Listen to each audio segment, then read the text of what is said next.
नमस्कार। आज हम नए चैप्टर की शुरुआत करने जा रहे हैं, विद्युत परिपथ।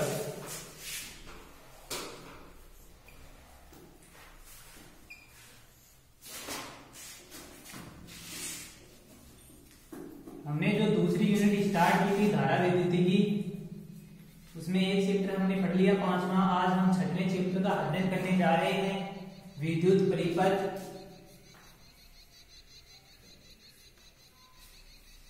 Electric circuit. जो धारा विद्युत की यूनिट थी वो 5 नंबर की थी। 5 नंबर में से ये 2 व 3 नंबर में डिवाइड है। जो 5वां चैप्टर है उस 5वें चैप्टर में से 2 नंबर का आएगा, और जो 6वां चैप्टर है उसमें से 3 नंबर के क्वेश्चन आते हैं। लेकिन लास्ट ईयर 5वां चैप्टर है उसमें से 3 नंबर का आया था, और 6वें चैप्टर में से 2 नंबर का आया था। ये दोनों चैप्टर 5वां और 6वां दोनों 5 नंबर के हैं। तो क्या विद्युत परिपथ। आज हम किसके बारे में अध्ययन करेंगे? विद्युत परिपथ के बारे में अध्ययन करेंगे। तो ये जो विद्युत परिपथ है, इस परिपथ से संबंधित हम कुछ जो शब्दावली है उनके बारे में देखते हैं।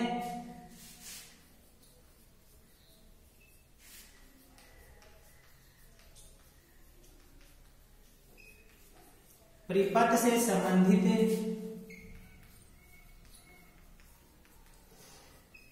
कुछ शब्द, जैसे एक तो शाखा है। शाखा क्या होती है? एक क्या है? संधि है। एक क्या है? सक्रिय। पास है। ये शब्द हैं जो परिपथ से संबंधित है। ये हमारे चैप्टर में जगह जगह काम आएंगे, तो हम इनके बारे में देखते हैं। पहले हम देखते हैं शाखा।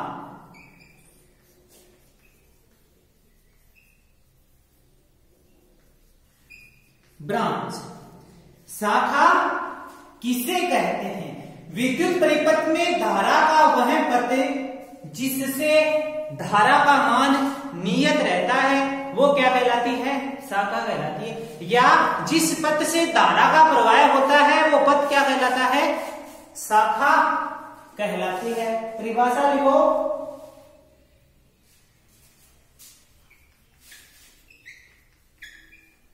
किसी परिपथ से धारा प्रवाहित होने का मार्ग या पथ शाखा कहलाता है। जिस पथ से धारा का प्रवाह होगा वो पथ क्या कहलाएगा? शाखा कहलाएगा। दूसरी परिभाषा है संधि। संधि तो संधि है, मान लिया किसी परिपथ में धारा बह रही है। ये परिपथ है, इस परिपथ में यहां से यहां तक धारा आ गई। यहां धारा आने के बाद में यहां धारा 2 या 3 भागों में बंटना चाहती है। तो जिस बिंदु से धारा विभाजित होती है, जिस बिंदु से धारा अलग अलग दिशाओं में प्रवाहित होती है, वो बिंदु ही क्या कहलाता है? संधि बिंदु कहलाता है। संधि का मतलब है मिलना। तो जिस बिंदु पर हम मिलेंगे, धारा इधर आई, फिर इधर इधर इधर, ये इन सभी जो धारा जा रही है, इन धाराओं का जो मिलान बिंदु है, उत्पत्ति है, वो कोई एक बिंदु है। तो ये मिलने वाला स्थान या जहां से ये धाराएं निकलती है, ये स्थान क्या कहलाता है? संधि बिंदु कहलाता है। तो इसकी परिभाषा लिखो।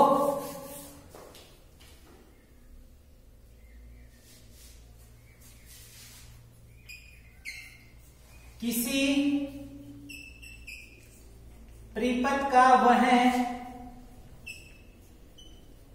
बिंदु जहां से 2 या अधिक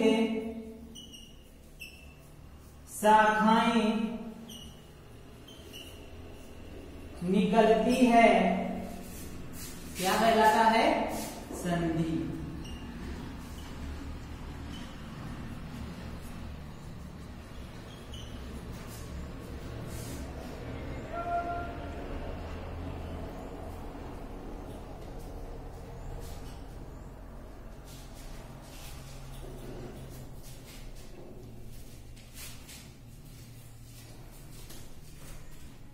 अगली परिभाषा है पास या जिसे लूप कहा जाता है। लूप नाम से ही समझ में आ रहा हुआ है, धारा का जो बंद पथ का प्रवाह होता है ना, जैसे ये कोई पथ है, इसमें धारा बह रही है,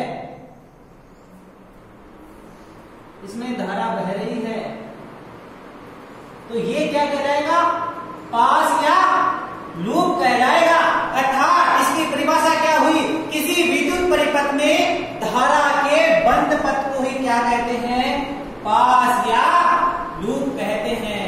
यहाँ ये बंद पथ है ना, यहाँ से यहाँ चली गई, ये क्या है? बैटरी है। बैटरी के धन सिरे से धारा निकलती है और ऋण सिरे की ओर धारा जाती है। ये क्या हो गया? बंद परिपथ हो गया। तो इसकी परिभाषा लिखो, किसी विद्युत परिपथ में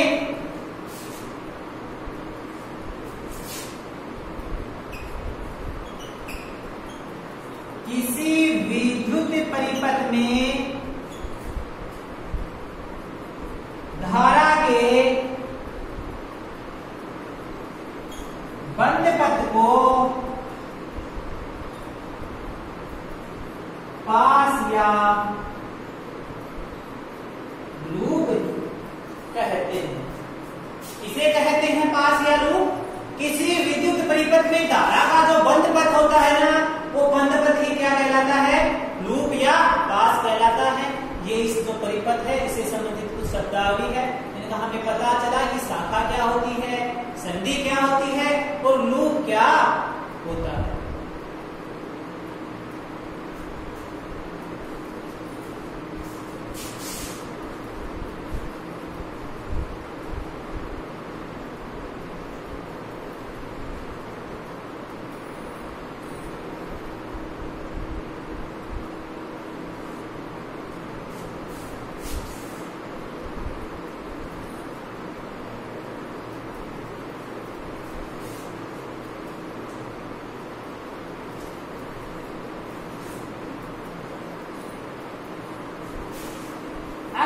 करने जा रहे हैं। बहुत इंपॉर्टेंट दो नियम है। एक किरचॉफ के नियम है। एक नियम को पहले दिया गया उसको किरचॉफ का प्रथम नियम कहते हैं और जो बाद में दिया गया उसे किरचॉफ का द्वितीय नियम कहते हैं। तो अब हम अध्ययन करेंगे किरचॉफ या जिसे किरचॉफ भी कहते हैं उसके नियम के बारे में।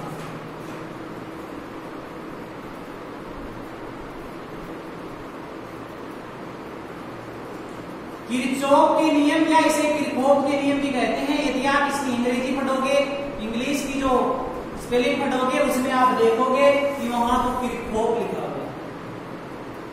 ये किरचॉफ लिखा हुआ है या किरचॉफ लिखा हुआ है, दोनों का मतलब एक ही है।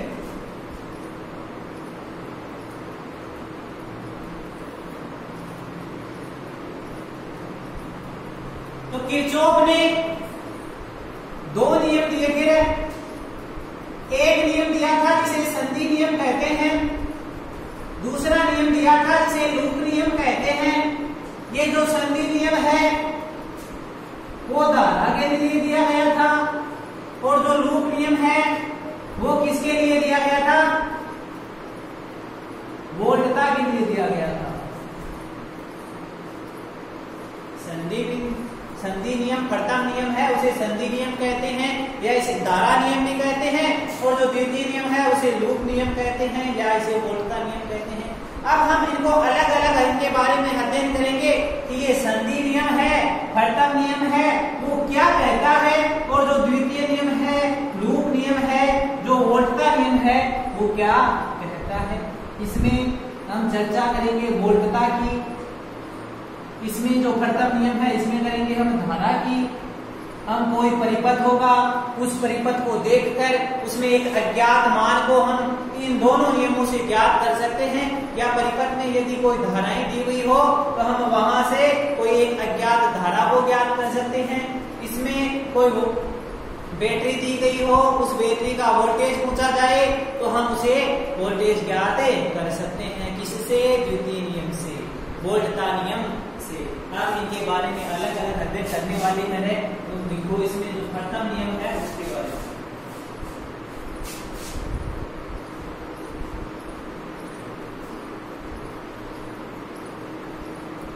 प्रथम नियम या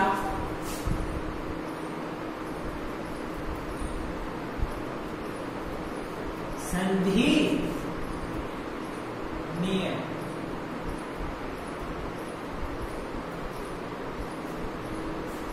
या इसे कई बार धारा नियम भी बोल देता है, क्योंकि ये विद्युत धारा के लिए दिया गया था।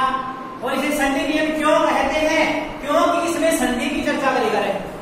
संधि पर आने वाली धारा, संधि से जाने वाली धारा का जो योग होगा वो आपस में क्या होगा रे?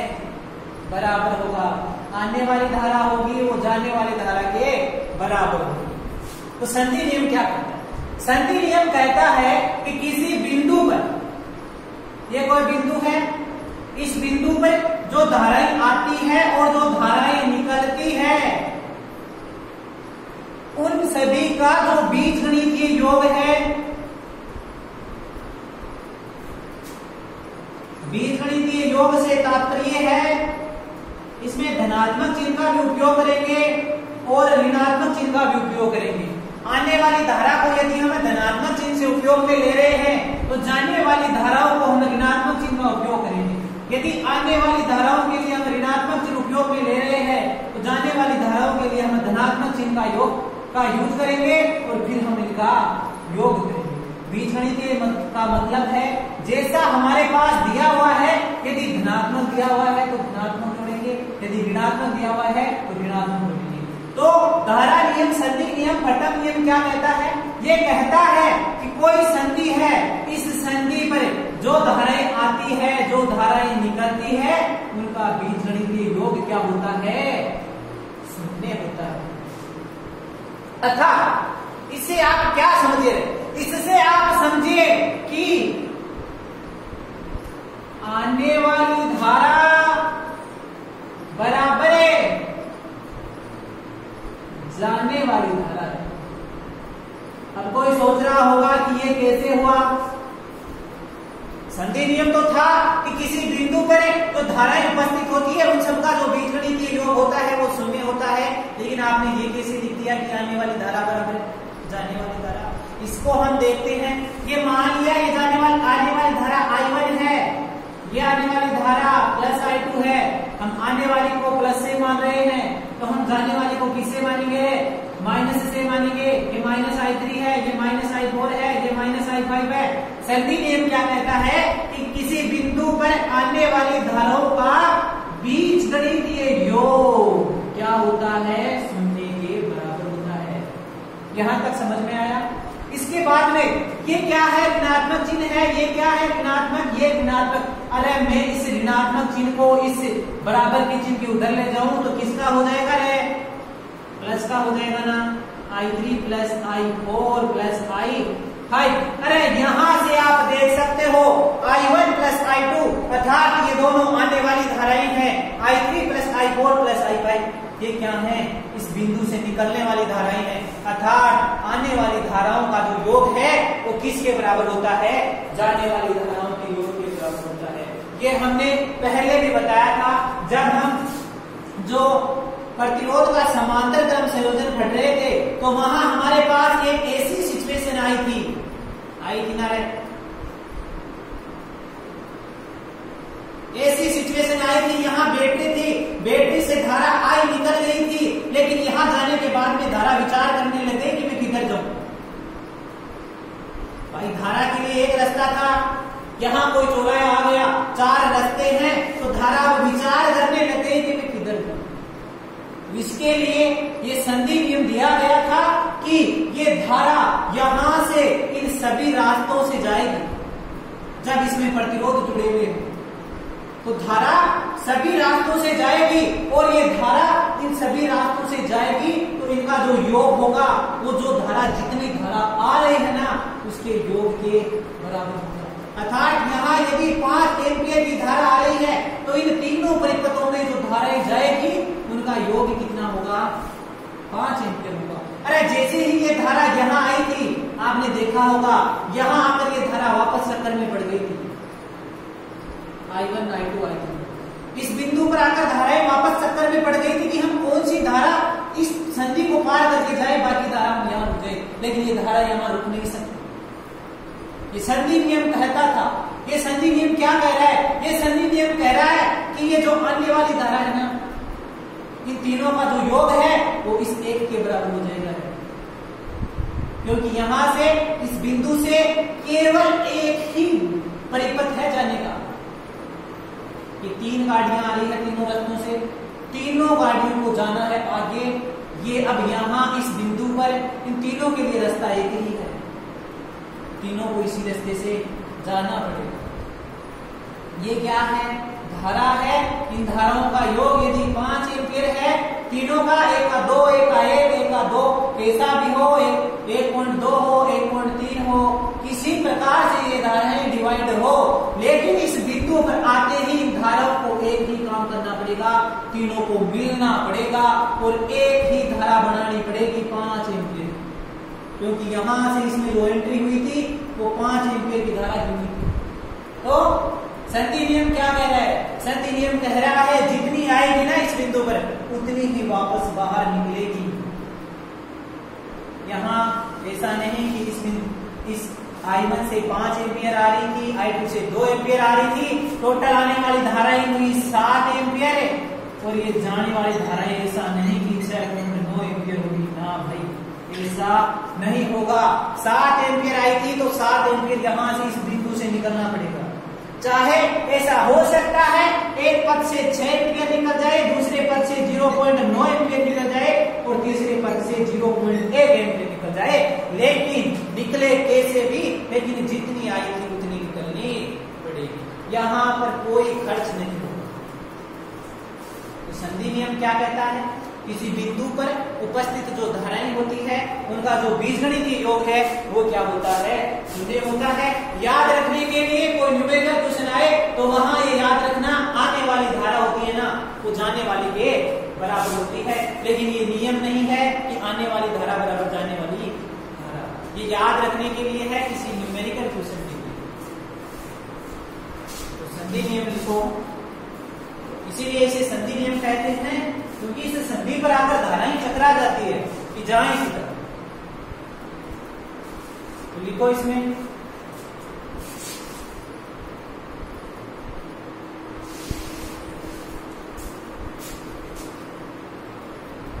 इसके अनुसार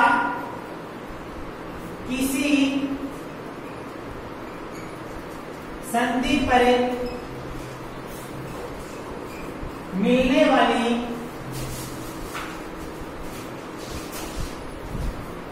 धाराओं का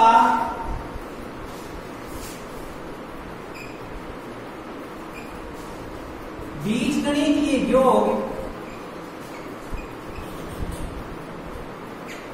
शून्य होता है। इस नियम को संधि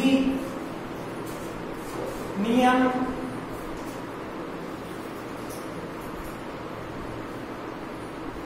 या धारा नियम भी कहते हैं। अर्थात क्या हुआ? अर्थात धाराओं का बीजगणितीय योग है वो कितना होगा? शून्य होगा।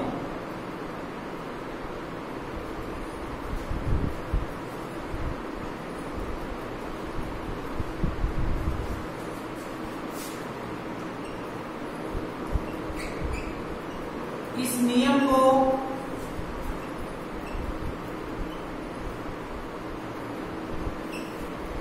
प्रयुक्त करते समय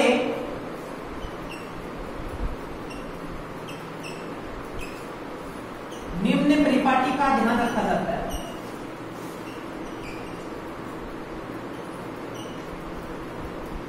परिपाटी क्या है? परिपाटी है कि आने वाली धारा को हम ज्यादातर धनात्मक मानते हैं और जो जाने वाली धारा है उस बिंदु से उसको क्या मानते हैं? ऋणात्मक मानते हैं। पहले इस परिपाटी का पहला बिंदु है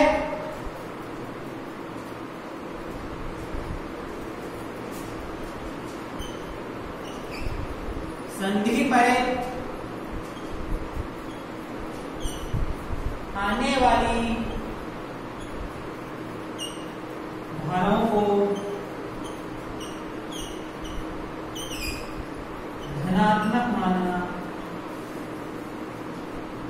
जाता है। तो दूसरा बिंदु लिख लो,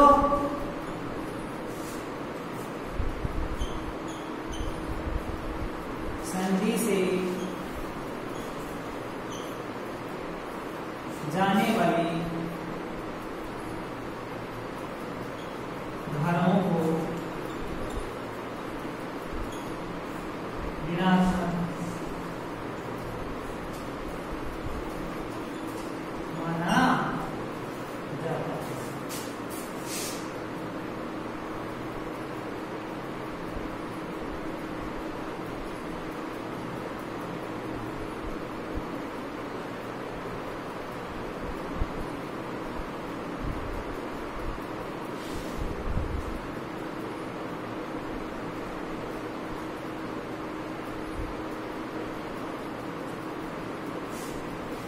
समझ में आया कि संधि नियम क्या है। अब हम देखते हैं कि कैसे ये धनात्मक और ऋणात्मक मानेंगे हम धाराओं को। हमने लिख तो दिया, तो ये देखेंगे कि किस प्रकार से हम धनात्मक मानेंगे, किस प्रकार से हम ऋणात्मक मानेंगे।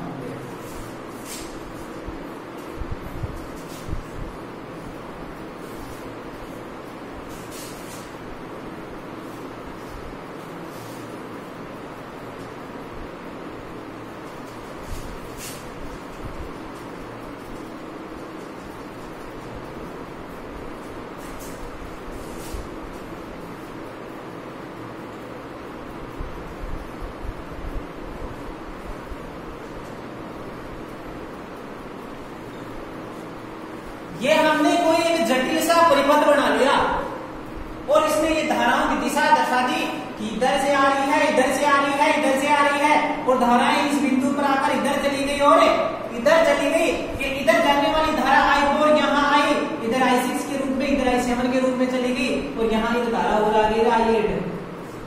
अब हम लिखेंगे इस संधि नियम से, एक जटिल सा परिपथ दिखाई दे रहा है ना आपको। अब लिखेंगे इस नियम से कि किसको हम धनात्मक मानेंगे और किसको ऋणात्मक, और किस प्रकार से हम इनका योग है वो शून्य के बराबर करते हैं। हमने कहा कि जो आने वाली धारा है उसे कैसा मान लेते हैं हम, धनात्मक। I1 क्या है, आने वाली। I2 क्या है, आने वाली। और I5 क्या है, आने वाली। और ये क्या है, I3 जाने वाली। ये I4 भी क्या है, जाने वाली। इनका योग किसके बराबर होगा, 0 के बराबर। ये संधि नियम इस संधि के लिए लागू होगा। ऐसा नहीं कि इस पूरे परिपथ के लिए तुम्हें एक ही नियम लगा दूं, ना भाई, ऐसा नहीं होगा। एक संधि के लिए दिया गया था, जब इस नियम को दिया गया तो एक संधि के लिए ही दिया गया था। इस संधि पर आने वाली और जाने वालियों का योग है वो किसके बराबर हो गया, 0 के बराबर। इस संधि की चर्चा कर लो, यहाँ I4 आने वाली है, I8 भी आने वाली है, I6 और I7 क्या है, जाने वाली है। ये इस संधि के लिए हो गया और ये इस संधि के लिए हो गया। ऐसे आपके पास परिपथ में ये I1 I2 आएगा नहीं। ऐसा परिपथ दिया हुआ होगा कि निम्नलिखित परिपथ में अज्ञात धारा का मान ज्ञात करो। उसे ज्ञात करने के लिए आप किसका उपयोग करोगे, इस संधि नियम का उपयोग करोगे। तो इसके लिए एक क्वेश्चन लिख लो जिसे आपको पता चल जाए कि कैसा कैसा आ सकता है। आएगा नहीं, चांस कम है। चांस है दोनों नियमों के साथ आने की, क्योंकि 2 नंबर का क्वेश्चन आएगा तो साथ आएंगे, पता नहीं।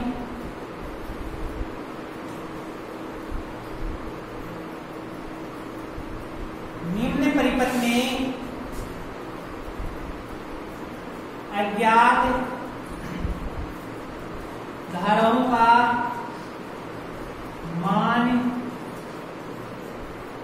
ज्ञात परिपथ निम्न है।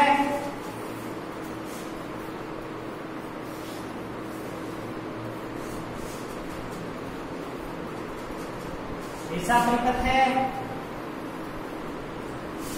इससे आ रही है, इससे भी आ रही है, इधर जा रही है, इससे भी आ रही है इस बिंदु पर, और इधर जा रही है, इसमें जा रही है, आ रही है, गई गई गई गई इस बिंदु पर, इधर से आई, इधर गई और इधर गई।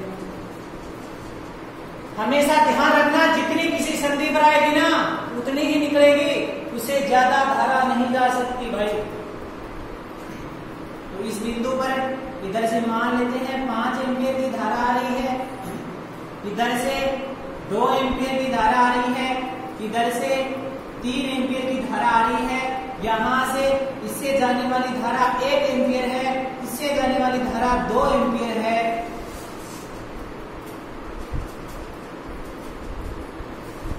ये हमारे पास अज्ञात है जिसे मैं I मान लेता हूं। ये 3 आ रही है, ये 2 आ रही है, ये 5 आ रही है, ये 1 है और ये 2 है, और ये क्या है? अज्ञात है। यहां इस परिपथ से इसे 5 एम्पियर धारा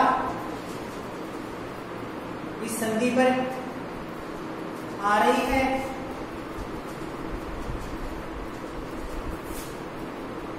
इधर से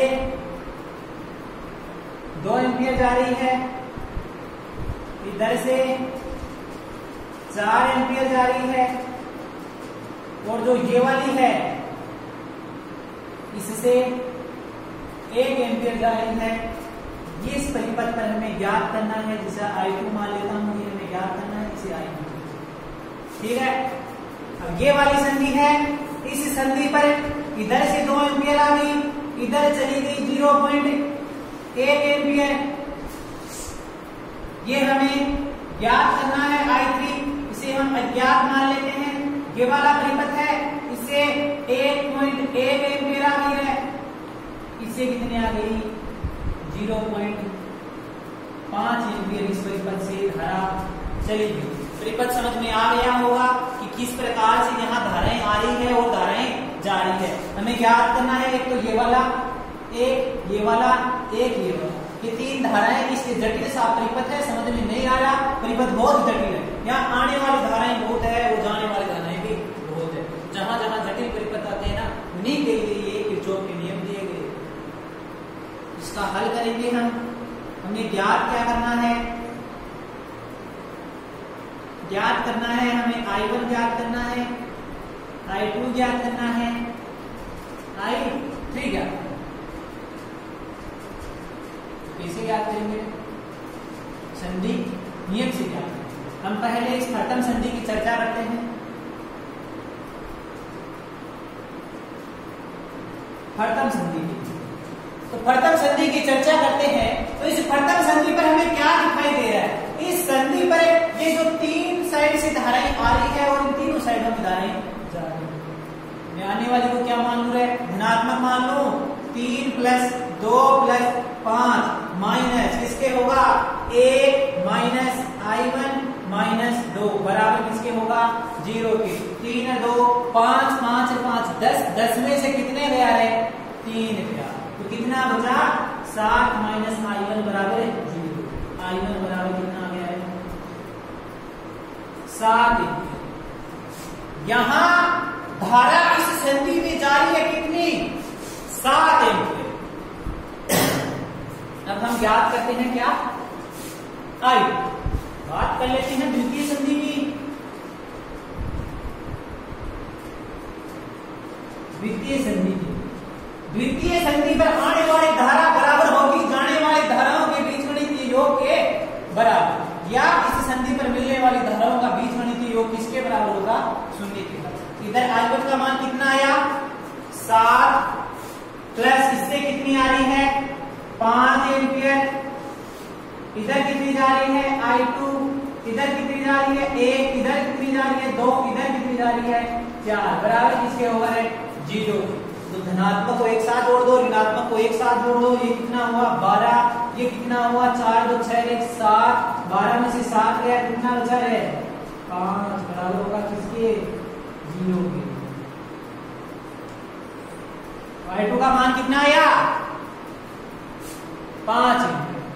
अब हम इस तीसरी संधि की बात कर लेते हैं I3 के लिए।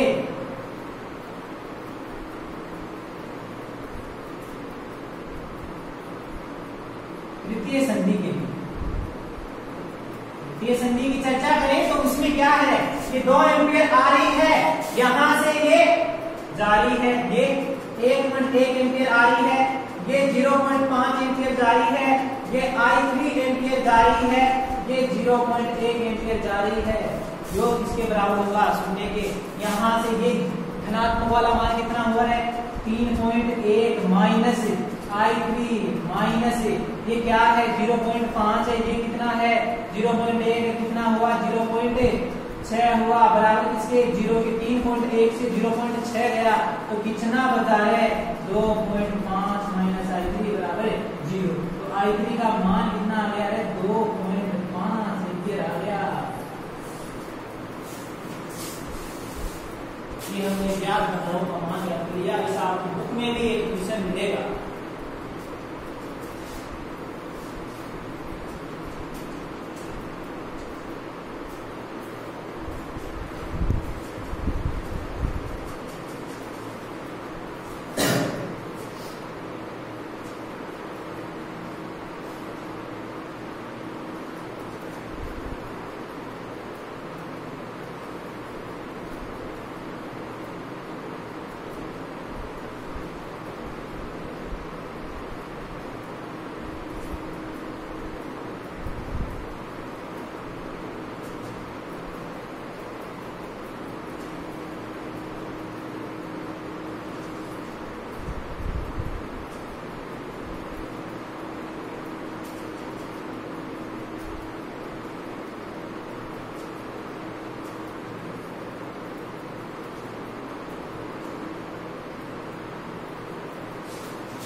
नियम से कुछ 2 इंपॉर्टेंट पॉइंट हैं, पॉइंट लिख लो।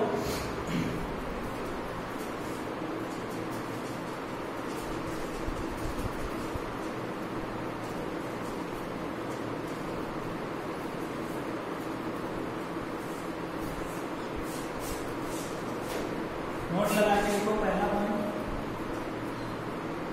पहला पॉइंट हम क्या लिखना चाहेंगे, पहला पॉइंट हम वो ही लिखना चाहेंगे जो हमने कहा था कि जो आने वाली धारा है वो किसके बराबर होती है, जाने वाली धाराओं के बराबर होती है।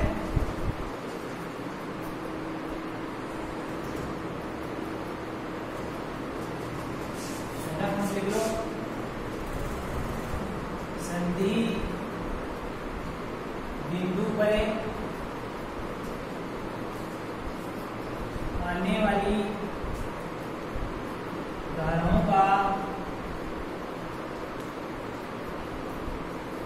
बीजगणितीय योग संधि से जुड़ जाने वाली धाराओं के योग के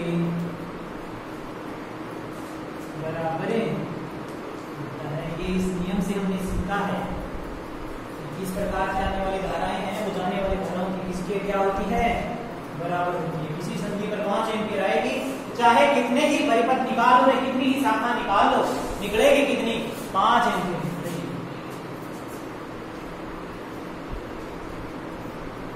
आने वाली या आई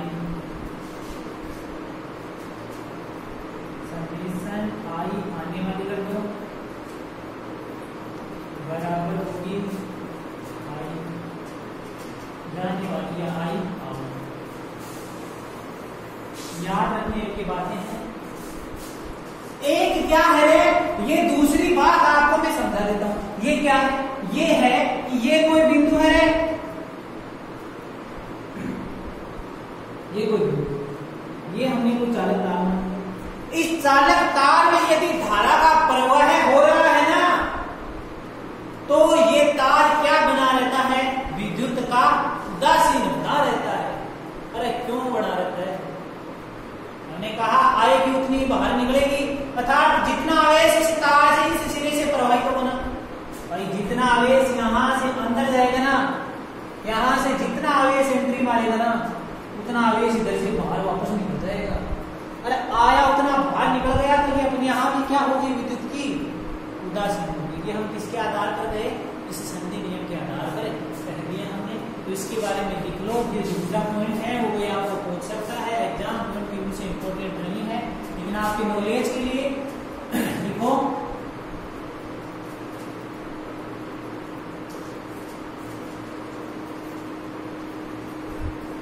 जब किसी चालक तार में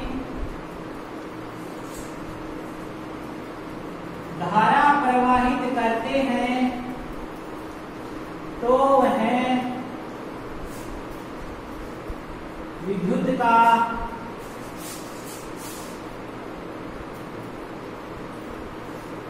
उदासीन होता है। इसका कारण है, क्या है इसका कारण?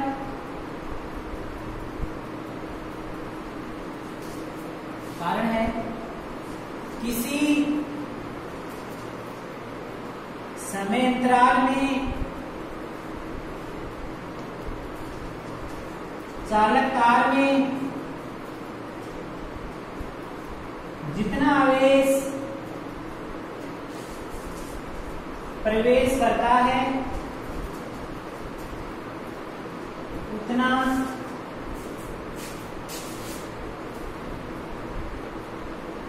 दूसरे सिरे से वापस बाहर निकल जाता है। ये इसका क्या है? कारण।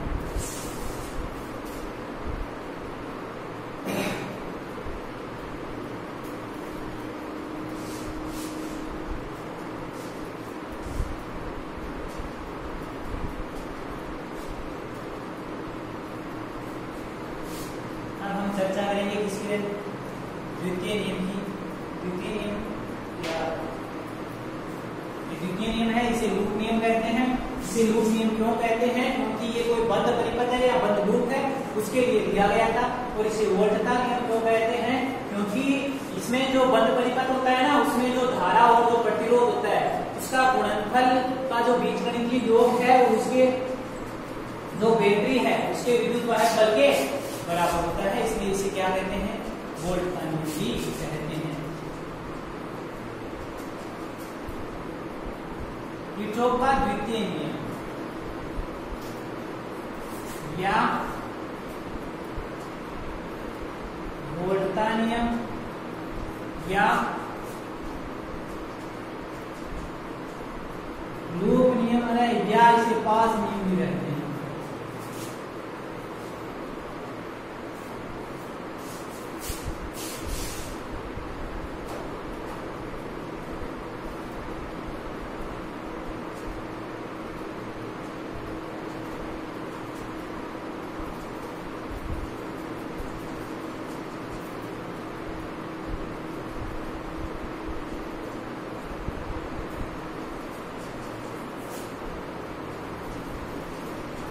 इसके अनुसार किसी विद्युत परिपथ की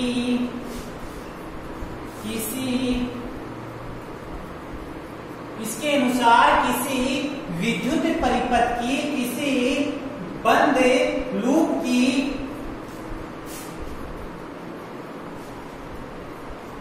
विभिन्न शाखाओं में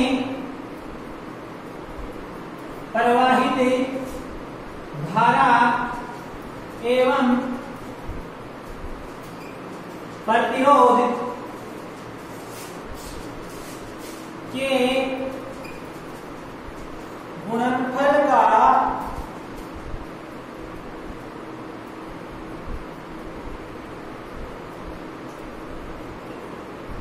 बीजगणितीय योग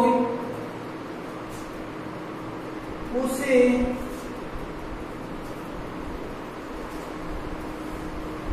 लूप में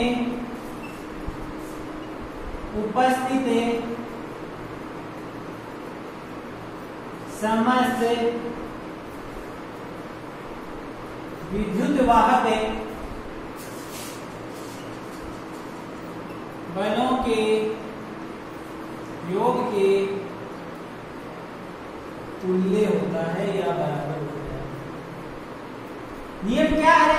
नियम है कि कोई परिपथ है, उसका बंद परिपथ है, उस बंद लूप में क्या हो, बंद लूप में जो जितनी शाखाएं निकल रही है उन शाखाओं में धारा प्रवाहित हो रही है, वो धारा और जिस शाखा में जो प्रतिरोध है उन दोनों का जो गुणनफल है ना, उनका बीजगणितीय योग किसके बराबर होगा?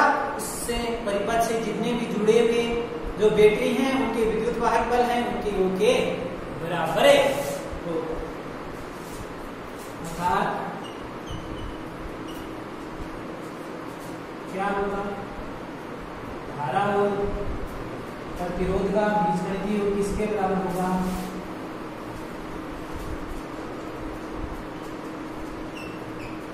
विद्युत वाहक बल।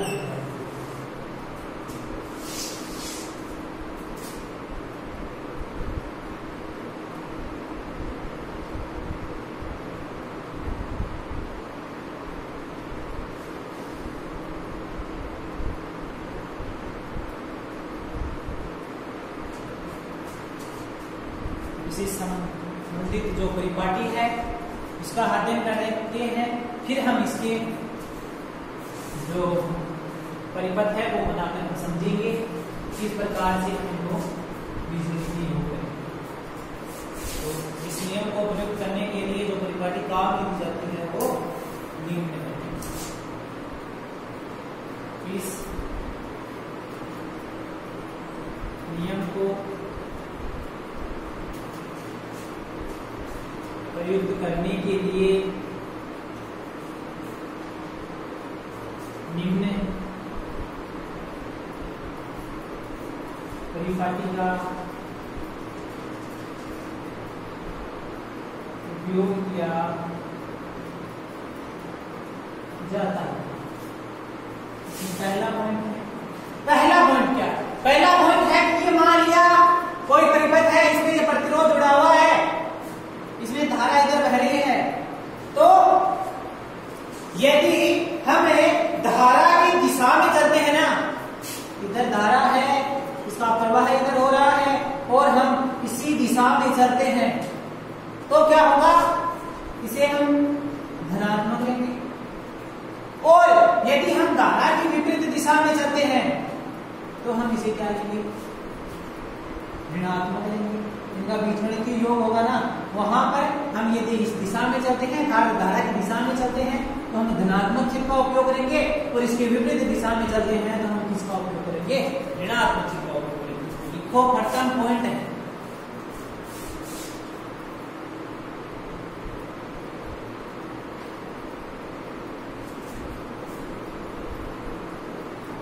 धारा प्रवाह की दिशा में चलने पर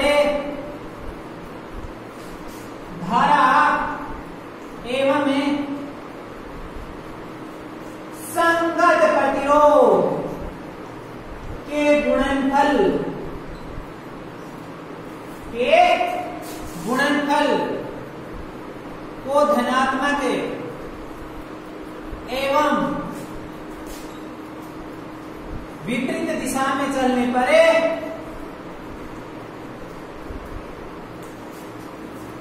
ऋणात्मक चिन्ह का उपयोग करते हैं।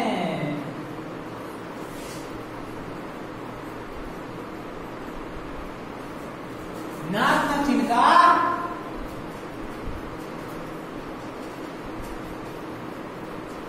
उपयोग करते हैं।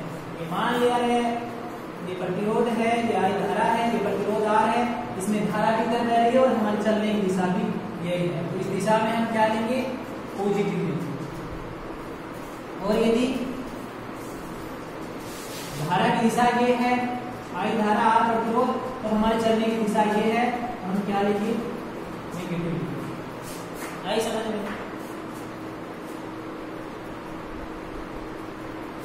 इसमें हम प्लस आई आर लिखेंगे और इसमें हम माइनस आई आर लिखेंगे। हमने कहा, क्या कहा? हमने कहा कि धारा और उसका संगत प्रतिरोध है, ये धारा और उसका संगत प्रतिरोध है, इसका गुणनफल इसकी दिशा में चलने पर धनात्मक और इसकी विपरीत दिशा में चलने पर क्या लेते हैं? ऋणात्मक लेते हैं। ये हमने प्रथम पॉइंट में कहा है, जैसा हमने नीचे लिख दिया है।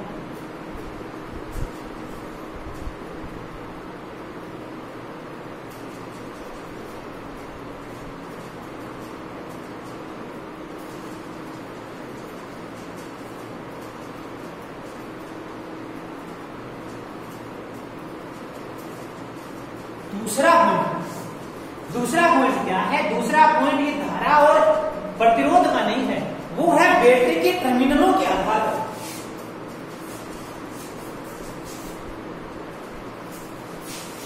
बैटरी के टर्मिनलों के आधार पर कि धन टर्मिनल से ऋण टर्मिनल की ओर जाएंगे और ऋण टर्मिनल से धन टर्मिनल की ओर जाएंगे, तो किस प्रकार से हमें वो प्रयोग करेंगे?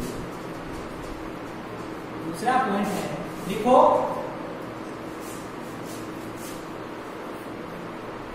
किसी सेल के धन टर्मिनल से ऋण टर्मिनल की ओर जाने पर धन टर्मिनल से ऋण टर्मिनल की ओर जाने पर ऋणात्मक चिन्ह तथा धन से ऋण टर्मिनल की ओर जाने पर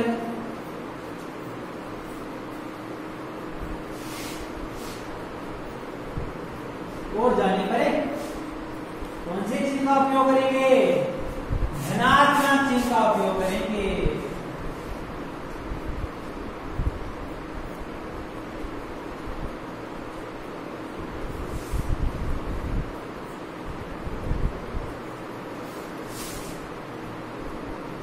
के लिए देख लो यार, ये हमारे पास कोई सेल है, ये इसका धन सिरा है, इसका ऋण सिरा है।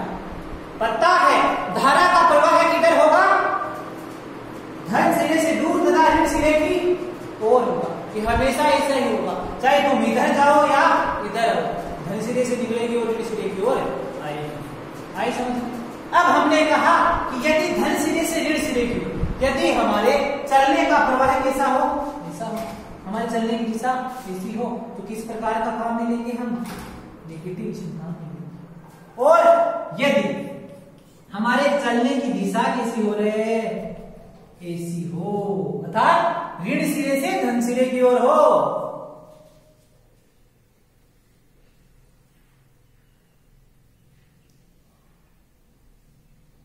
ये यहां गलत लिख दिया, यहां वैसा का वैसा ही लिख दिया जैसा ऊपर लिखा।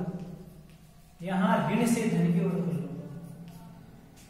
किसी शेयर के धन टर्मिनल से ऋण टर्मिनल की ओर जाने पर ऋणात्मक चिन्ह तथा ऋण से धन टर्मिनल की ओर जाने पर धनात्मक चिन्ह। ये ऋण है, ये धन है, तो यहां हम कैसा काम में लेंगे?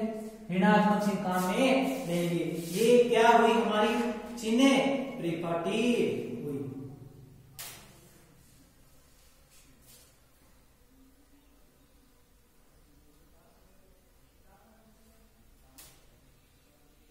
के लिए इतना ही।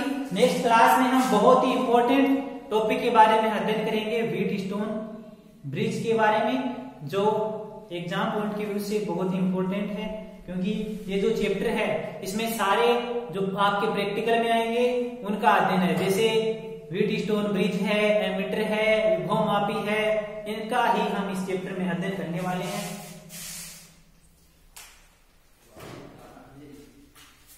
Thank you.